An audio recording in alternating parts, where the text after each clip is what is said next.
Di dunia ini, banyak sekali fenomena cahaya. Contohnya seperti dispersi cahaya.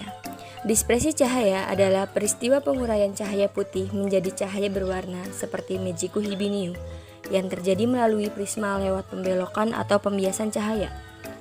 Untuk melihat peristiwa dispersi cahaya, kita bisa memakai alat yang bernama spektrofotometer. Spektrofotometer ini berguna untuk mengukur intensitas cahaya yang ditransmisikan dan menghasilkan sinar dari spektrum dan panjang gelombang.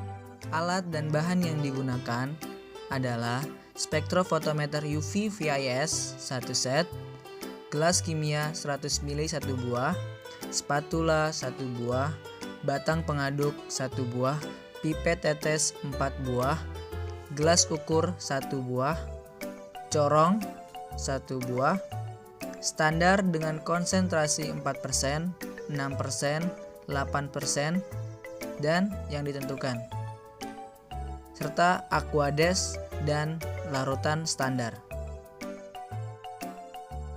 Di dunia terdapat banyak sekali fenomena, di mana ada yang terjadi dari alam secara alamiah maupun fenomena yang terjadi secara buatan.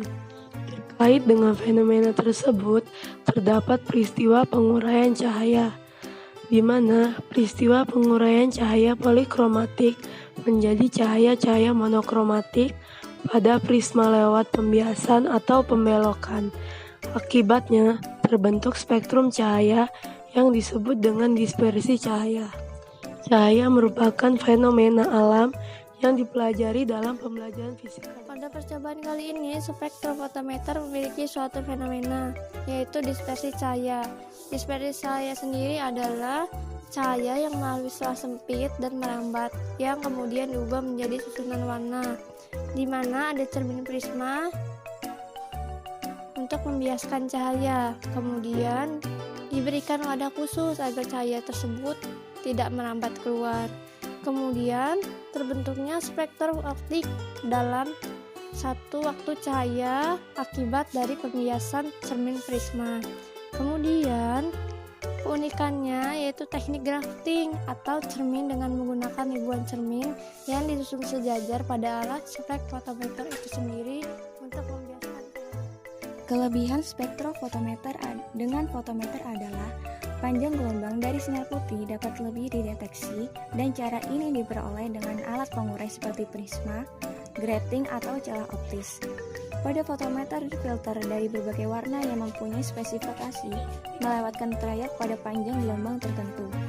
Spektrofotometer UV berbeda dengan spektrofotometri visible.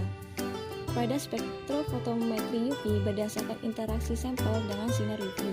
Sinar UV2 memiliki panjang gelombang 190 sampai 380 nanometer. Sebagai sumber sinar dapat digunakan lampu deuterium. Karena sinar UV tidak dapat dideteksi oleh mata kita, maka senyawa yang dapat menyerap sinar ini terkadang merupakan senyawa yang tidak memiliki warna, yaitu bening dan transparan. Keuntungan utama metode spektrofotometer adalah bahwa metode ini diberikan cara sederhana untuk menetapkan kuantitas zat yang sangat kecil. Selain itu, hasil yang diperoleh cukup akurat, di mana angka yang terbaca langsung dicatat oleh detektor dan tercetak dalam bentuk angka digital maupun grafik yang sudah diregresikan. Sedangkan untuk kekurangannya yaitu absorpsi dipengaruhi oleh pH larutan, suhu, dan adanya zat pengganggu dan kebersihan dari kuvert. Hanya dapat dipakai pada daerah ultraviolet yang panjang gelombang lebih dari 185 nanometer. Pemakaian hanya pada gugus fungsional yang mengandung elektron valensi dengan energi eksitasi rendah, dan sinar yang dipakai harus monokromatik. Diperlukan pengembangan metode analisis selain metode spektrofotometri UV-Vis seperti kromatografi cair kinerja tinggi atau KCKT karena memiliki daya pisah, ketepatan, dan ketelitian yang tinggi. Sebelumnya, spektrofotometer ini memiliki dua jenis, yaitu spektrofotometer single beam dan double beam. Kemudian kelompok kami mengembangkan menjadi triple beam, yang mana spektrofotometer ini cahayanya mampu melewati segala arah dan sinar yang dipakai tak harus monokromatis, sehingga dapat digunakan juga pada daerah ultraviolet yang panjang gelombang kurang dari 180. Kesimpulan pada percobaan kali ini adalah spektrofotometer ini memberikan sentuhan yang sangat sederhana untuk menetapkan kuantitas zat yang sangat kecil. Tak hanya hasil akurat yang alat ini miliki, akan tetapi spektrofotometer ini dapat langsung membaca angka dan dicatat oleh detektor dan tercetak dalam bentuk digital maupun grafik yang telah